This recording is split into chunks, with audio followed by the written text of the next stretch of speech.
la sesión se ha grabado y voy a compartir mi pantalla.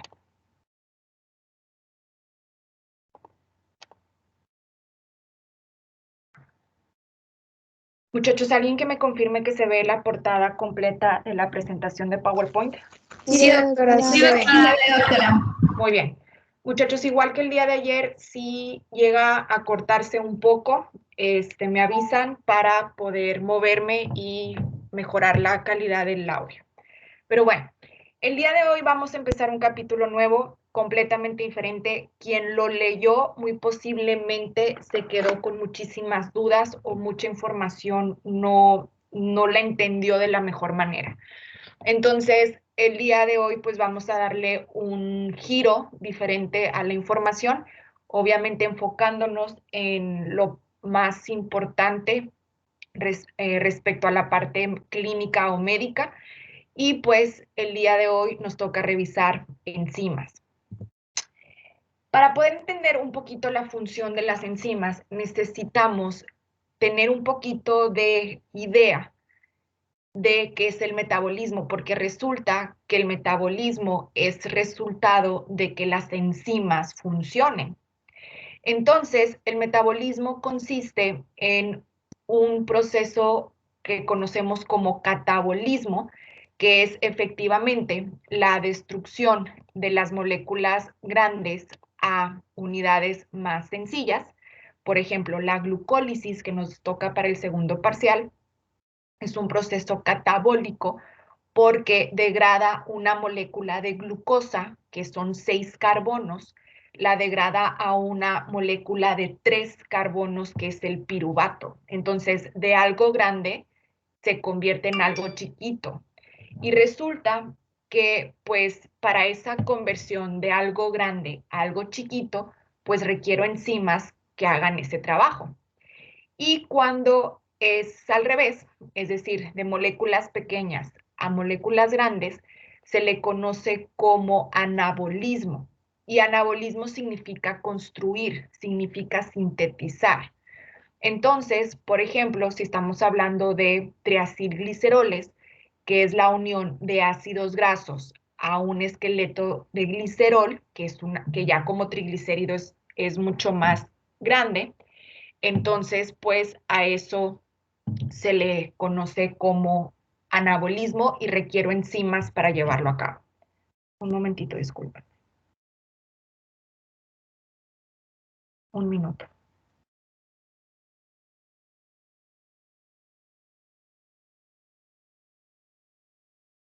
Entonces, pues aquí vemos otra imagen que es de Google, ustedes la pueden googlear. Y pues aquí vemos efectivamente cómo es que de moléculas grandes, como son grasas, como son proteínas, como son carbohidratos, pues mediante el catabolismo se convierten a unidades más sencillas. Y cuando tengo unidades más sencillas, pues mediante el anabolismo genero eh, productos más grandes. Entonces, pues catabolismo y anabolismo. Como yo les menciono, en estas dos vías, pues se requiere la utilización de enzimas.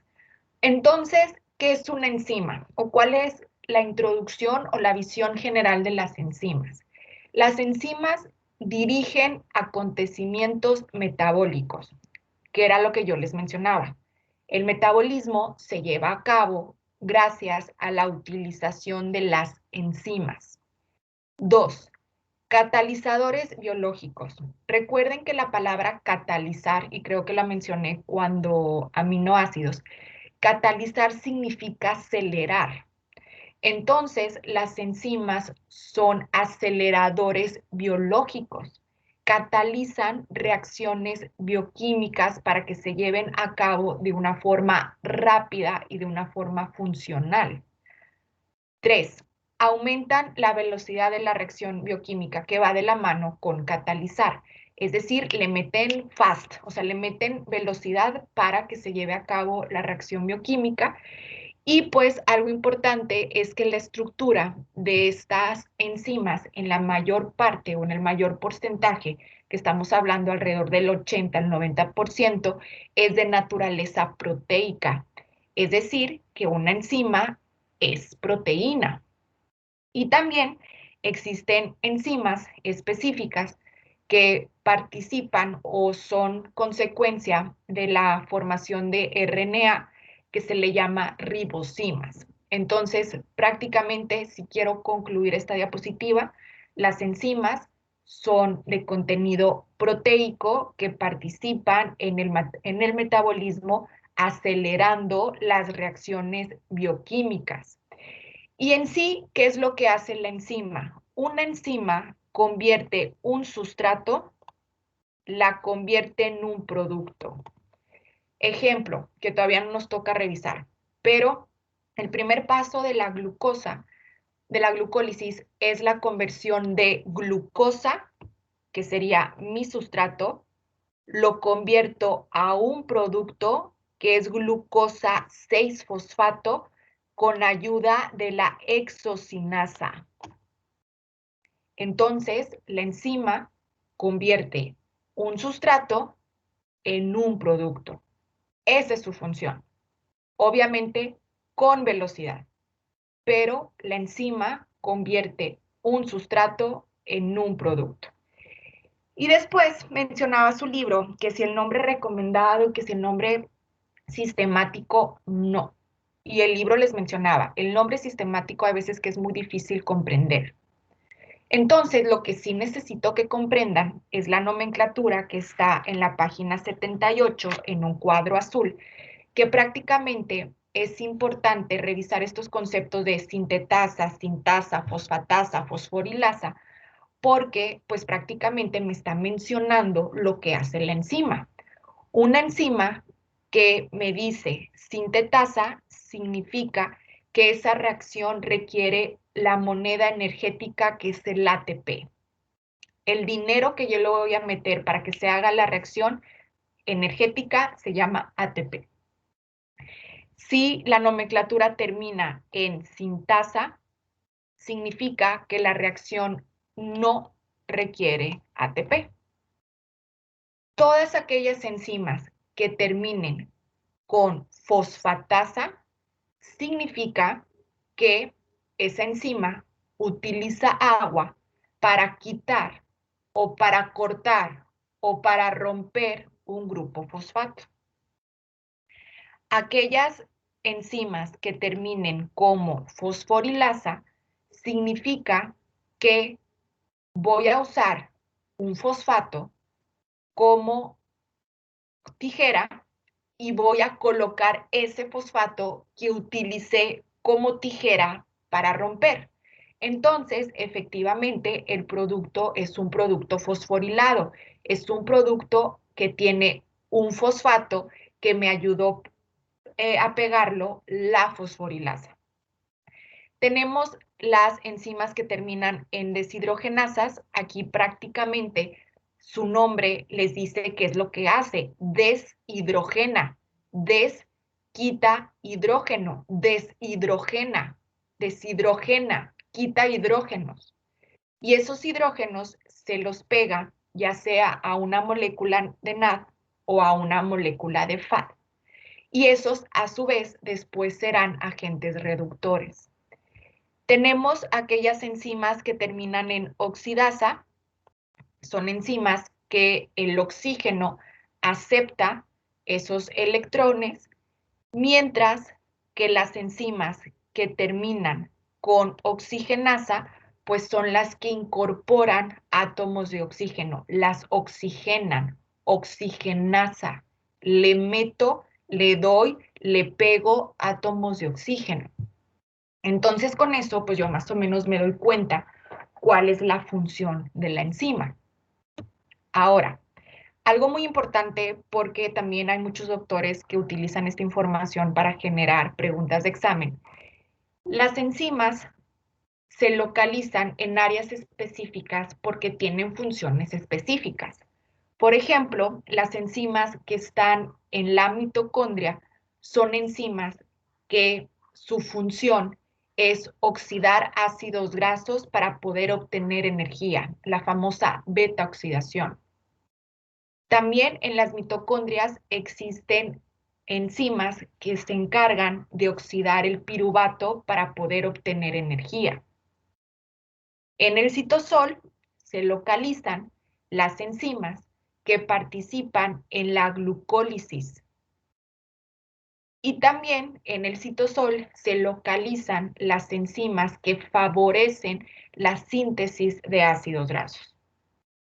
En el núcleo podemos encontrar que están enzimas que se encargan de sintetizar pues, material nucleico o material genético, porque pues en el núcleo es donde está contenido el material genético. Entonces las enzimas que están en el núcleo sintetizan material genético. Y los lisosomas o en los lisosomas se encuentran las enzimas que se encargan de degradar moléculas complejas. De hecho, los lisosomas son el área de la célula que degrada. Entonces, pues obviamente deben de existir enzimas que hacen esa degradación de moléculas más complejas. Entonces, yo les recomiendo, revisen esta imagen donde viene la localización y las enzimas, su función. Y pues igual en la página 77 está este cuadro que yo lo único que hice fue traducirlo, digo, para que no se estresen en estar copiando o algo por el estilo. Pues las oxidorreductasas pues no son más que las enzimas que se encargan de catalizar o de realizar las famosas reacciones de oxidación y reducción. Cuando ustedes escuchen oxidación y reducción, significa que hay movimiento de electrones. Alguien gana y alguien pierde electrones. Eso es oxidar y reducir. Alguien gana y alguien pierde electrones. Las transferasas, como su nombre lo indica, transfieren, es decir, mueven un grupo funcional de una molécula a otra. Y al momento de hacer ese movimiento, generan un producto nuevo. Las hidrolasas lo que hacen son enzimas que con ayuda del agua, alguien trae un micro abierto, si me ayudan para que no se escuche el eco, con moléculas de agua rompen y generan productos nuevos. Las hidrolasas rompen con agua. Las liasas se encargan de romper enlaces específicos como enlaces carbono-carbono, carbono-azufre y carbono-nitrógeno. Por ejemplo, la piruvato descarboxilasa rompe el enlace entre el esqueleto de carbono y el carbono del grupo carboxilo. Rompe carbono-carbono. Y los productos pues son diferentes. De haber roto, se forma acetaldehído y dióxido de carbono. Entonces la enzima efectivamente convirtió convirtió un sustrato en productos. Las isomerasas, iso significa igual, nada más que en diferente acomodo. Y ese diferente acomodo significa que es un producto nuevo. Entonces, aquí las isomerasas lo que hacen es cambiar la configuración de una molécula y la convierten en otra molécula. Entonces, por ejemplo, tenemos la metilmalonilcoenzima mutasa, que lo que sucede es que hay un movimiento de este carbono hacia la cadena y el producto ahora se conoce como succinilcoenzima A, pero es lo mismo. Aquí tengo el OCC como lo tengo aquí tengo este carbono como está aquí tengo el otro carbono que está aquí tengo carbono y CoA y tengo mi oxígeno. Tengo lo mismo, pero en diferente acomodo. Y somos dos moléculas completamente diferentes. Iso significa igual. Tengo lo mismo, pero en diferente acomodo. Y tenemos las ligasas, que las ligasas, como su nombre lo indica, ligan, unen, juntan Entonces, las ligasas generan nuevos enlaces, pero pues estos nuevos enlaces requiere el ATP. Por ejemplo, tenemos a la piruvato carboxilasa, que con ayuda del ATP, esta piruvato carboxilasa une este dióxido de carbono al piruvato y el producto ahora se conoce como oxalacetato. Entonces, aquí se cumple como una enzima convierte un sustrato en un producto y que pues cada una tiene una función específica. Y pues hablando propiamente de las enzimas, yo les mencioné que su mayor componente era proteico. Y hay enzimas que son 100% proteína, que se le llaman simples, y hay enzimas conjugadas, es decir, que están unidas o se conjugan con algo más. Las enzimas conjugadas, por lo general, son alrededor del 80% de contenido proteico.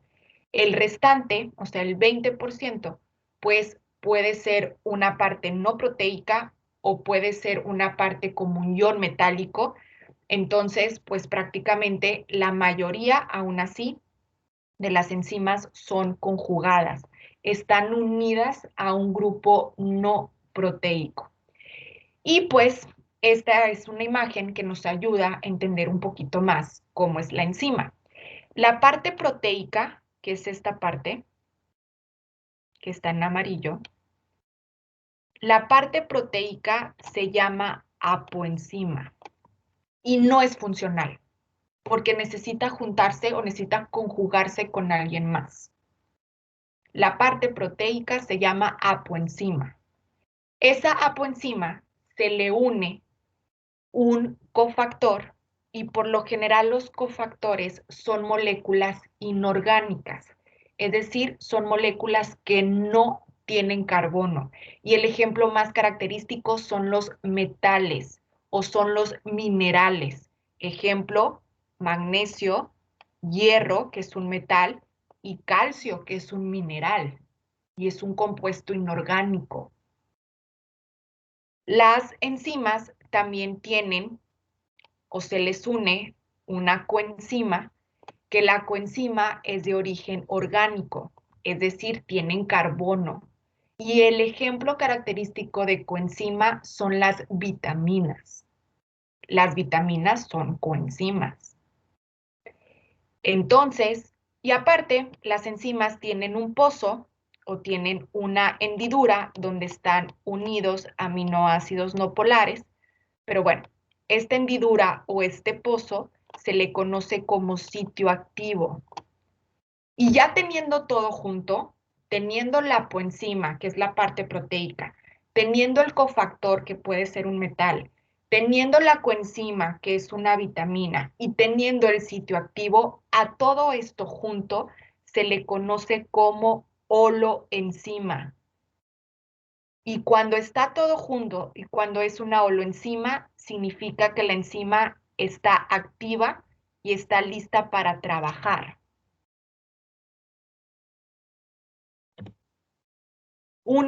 Bueno, también las enzimas tienen 4 propiedades que son las que vienen en su libro entre la página 78 y 79. Una de las propiedades es el poder catalítico, es decir, que le meten velocidad, o sea, aumentan la velocidad de una reacción. Después, otra de las propiedades de las enzimas es que son específicas. Resulta que el sitio activo está diseñado para un sustrato en específico. Es decir, que cada enzima tiene su sustrato único. La enzima tiene su sustrato único. Es decir, no es universal, no es genérica. O sea, ella está diseñada para un sustrato único, es específica para su sustrato. La actividad reguladora es otra propiedad.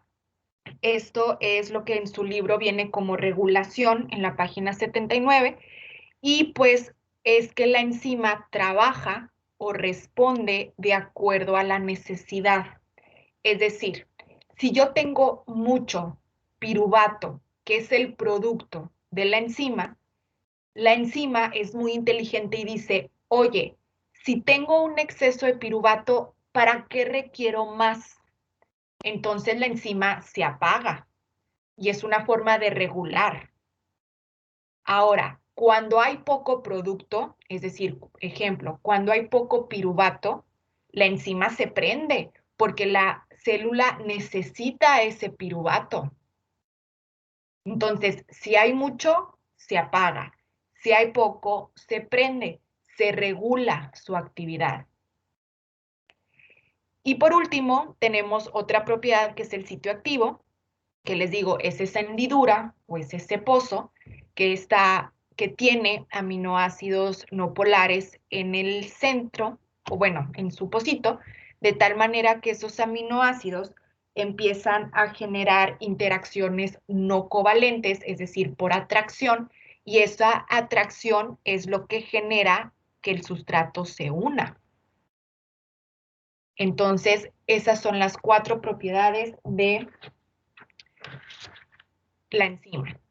Entonces, para entender un poquito más lo de especificidad y lo de sitio activo, pues aquí podemos observar que la enzima tiene su sitio activo que está diseñado específicamente para un tipo de sustrato. Entonces, pues es tanto el amor entre ese sustrato específico y entre el sitio activo de la enzima que se une.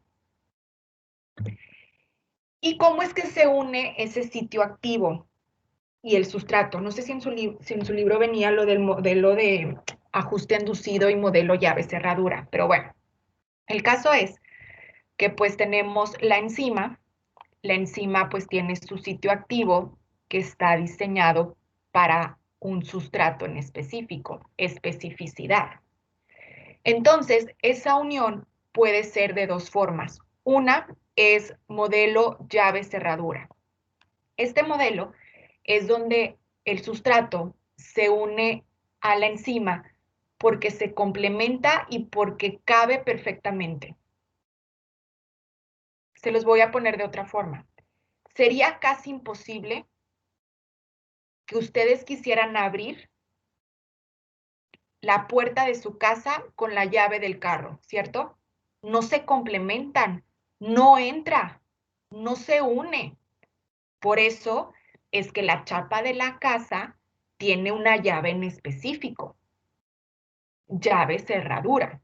Es como igual si yo quisiera abrir el carro con la llave de la casa, pues no entra la llave porque no es la cerradura de la llave. Y el modelo de ajuste inducido, pues digamos que aquí el sustrato entra, le batalla un poco, pero se ajusta. O sea, al final de cuentas, sí es el sustrato, sí es el sitio activo, pero digamos que se acomoda o digamos se ajusta. Y entonces, pues ya habiéndose ajustado o ya habiendo llegado el sustrato por cualquiera de estos 2 modelos, pues ese sustrato se convertirá efectivamente en un producto. Y luego venía en su libro cuál es la acción de las enzimas o el mecanismo de la acción enzimática en la página 79. Entonces, siempre un sustrato se va a convertir en un producto. Eso nos queda claro. Un sustrato se va a convertir en un producto. Pero para que sea de una forma mucho más rápida, requiero la ayuda de una enzima. Entonces, aparece un concepto que viene en su libro que se llama energía libre de activación. Esta energía libre de activación es la energía mínima, lo mínimo que se necesita para que se lleve a cabo la conversión del sustrato al producto, que es lo mismo que se produzca una reacción, porque la conversión de un sustrato a un producto es una reacción. Entonces, la energía libre mínima necesaria para que se produzca una reacción es la energía libre de activación. Entonces, por ejemplo, aquí vemos cómo es que los sustratos carbono, hidrógeno y oxígeno, pues todo lo que se tardan, si no hubiera una enzima, para poder formar su producto, que es dióxido de carbono y agua. Pero ¿qué pasa con la enzima? Que con la enzima, estos mismos sustratos, ¡pum!, su energía de activación es más chiquitita porque pues le metieron velocidad.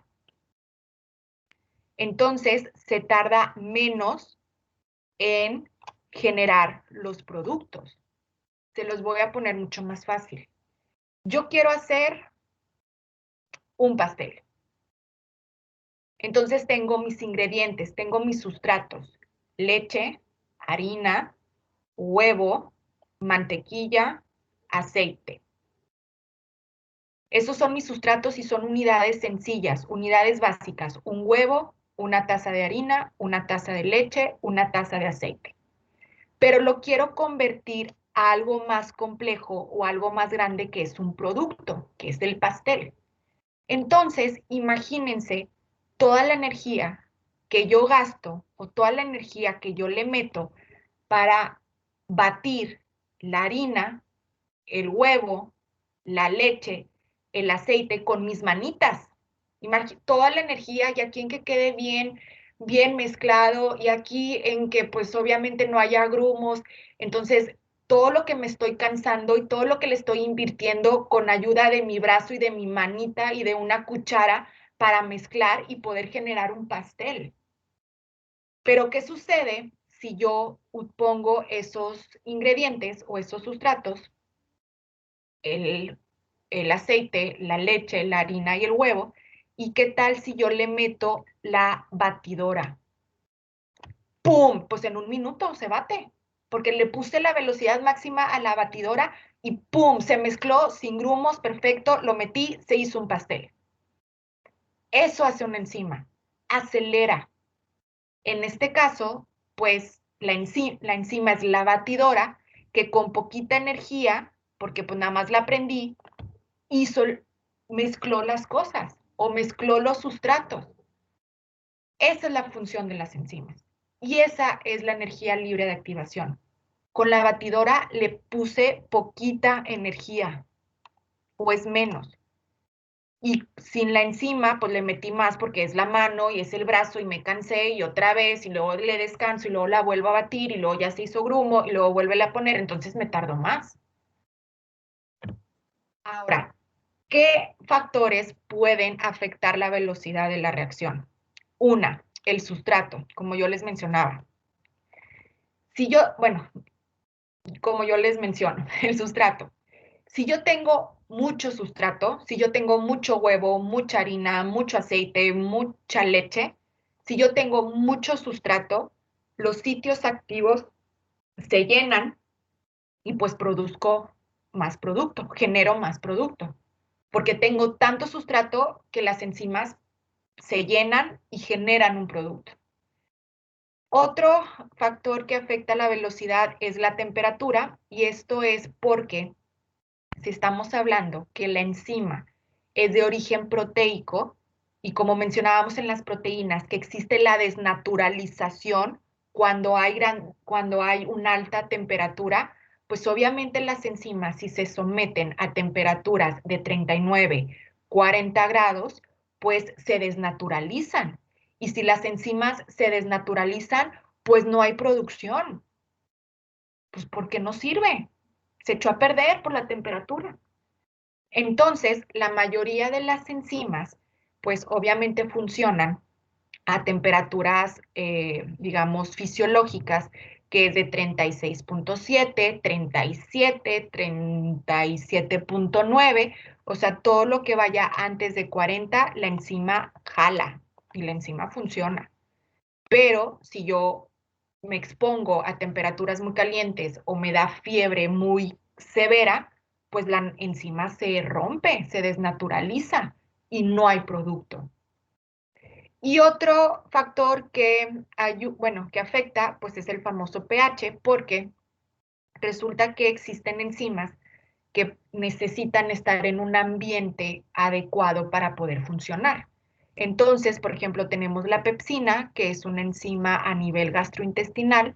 Entonces, la pepsina, su mayor velocidad o su mayor función lo hace a un pH ácido, a un pH de 2, un pH de 1 aproximadamente. Después tenemos la tripsina, que es una enzima que actúa a nivel intestinal. Entonces ella su máximo poder lo hace a un pH de 6, que también es ácido. Y la fosfatasa alcalina, como su nombre lo indica, alcalina, pues su máxima reacción o su máximo poder lo hace a un pH de 8,9, que un pH de 8,9 es alcalino. Entonces, ¿qué quiero dar a entender? Que la fosfatasa alcalina no jala de plano a a pHs ácidos, como la tripsina o la pepsina no jala en pHs alcalinos. Entonces, pues también es necesario considerar este detalle para que las enzimas funcionen. ¿Ok?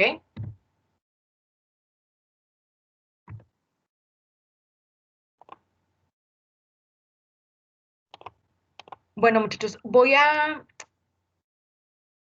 responder solo una pregunta si alguien tiene. Las demás me las dejan en el chat y en el transcurso del día se las resuelvo.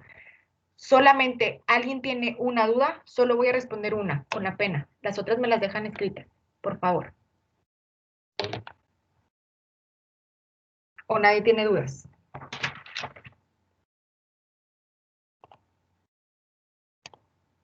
¿Quedó claro?